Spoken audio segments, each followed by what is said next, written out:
አርሰናል ኤዜ ያለው እንዴት ሮጀርስን ያመጣል? አርሰናል ሃርድ ከሆነ መከላከል ቲም ምናልባትም ሃርድ ወደሆነ የማጥቃት ቲም ሊቀየር ነው ወይ? እስኪ በዚህ ጉዳይ ሀሳብ አስተያየታችንን ከድጋፍ ስሜት ወጥተን ደቅና አድርግ። ፎሎ ያላደረጋችሁ አዲስ አካውንት ስለሆነ ፎሎ እያደረጋችሁ ሼር፣ ኮፒ ሊንክ፣ ሪፖስት እያደረጋችሁ ወደ ሀሳባችን ሂድ ማለት ነው። አርሰናል ኤዜንም ሮጀርስንም በአንድ አይነት መንገድ ለመጠቀም ከሆነ ሮጀርስን የሚያመጣው ይሄ ቡድን በማጥቃቱም ሆነ በሚጫወትበት መንገድ ምክንያት ትራንዚሽን ውስጥ ሊገባ ነው ማለት ነው። አይ ሮጀርስን ሌላ ጌም ላይ ኤዜንም ሌላ ጌም ላይ ነው ሊጫወት የሚያመጣው ካልን ደግሞ ምንም አይነት ልዩነት ያላቸው ተጫዋቾች ሆኖ አይታዩኝም። በተወሰነ መንገድ ምናልባት ፕሬሲንጉም ላይ የተወሰነ ፊዚካልም ምናምን የተወሰነ ሮጀርስ የተሻለ ተጫዋች ነው። ከዛ ውጭ ግን ኢቭን በማጥቃቱ በጣም በብዙ ነገር ድሪብል በማድረግም ቻንሶችንም ክሬት በማድረግ ኤዜ በጣም የተሻለ ተጫዋች ሶ ኤዜ ያለው ሮጀርስን ማምጣት ያን ያክል ጥቅሙ አይታየኝም። ሁለቱም ሌፍት ዊንግ ላይ ወጥተው መጫወት ይችላሉ። ሁለቱም 10 ቁጥር ላይ መጫወት ይችላሉ። ሶ ተመሳሳይ አይነት ባህሪ ያላቸው ተጫዋቾች ኦፍ ደ ቦል ደግሞ ያን ያክል ደካማ የሚባሉ ሁለቱም ምናልባት በተወሰነ መልኩ ቅድም እንዳልኳችሁ ሮጀርስ ሊበልጠው ይችላል ምናልባት በመከላከሉ ቲሙን በማገዙ ረገድ ናም። ከዛ ውጭ ግን ያን ያክል ልዩነት ያላቸው ተጫዋቾች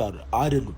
ሶ አርሰናል ኤዜ ያለው ሮጀርስን ማምጣቱ ጥቅሙ አይታየኝም። የተሻለ ሌፍት ዊንግ ቢያመጣና በተለይ ደግሞ ቡድኑን ደብላፕ እያደረገ ወደ ኋላ መከላከሉን በደንብ የሚያግዝ ወደፊትም የተሻለ ከሁለቱም በተሻለ መልኩ ድሪብሎችን የሚያደርግ አውትሳይድ ከሁለቱም በተሻለ መልኩ ሹት የሚያደርግ ሁለቱም ያደርጋሉ። ነገር ግን ከነሱ የተሻለ ዊንገር ቢያመጣ የሚል እምነት ነው ያለኝ። ከዛ ውጭ ግን ቅድም እንዳልኳችሁ ወይ ትራንዚሽን ውስጥ ሊገባ ነው ተመሳሳይ ተጫዋቾችን በተለያየ ሰዓት እየተጠቀመ ሊያስመለክተን ነው ማለት ነው። ያን ያክል ጥቅሙ የሚታየኝ አይነት ዝውውር አይደለም። እናንተም በዚህ ጉዳይ ሀሳብ አስተያየታችሁን ደቅ አድርጉልኝ። ሼር፣ ኮፒ ሊንክ፣ ሪፖስት ማድረግ እንዳይረሳ። ይመቻችሁ።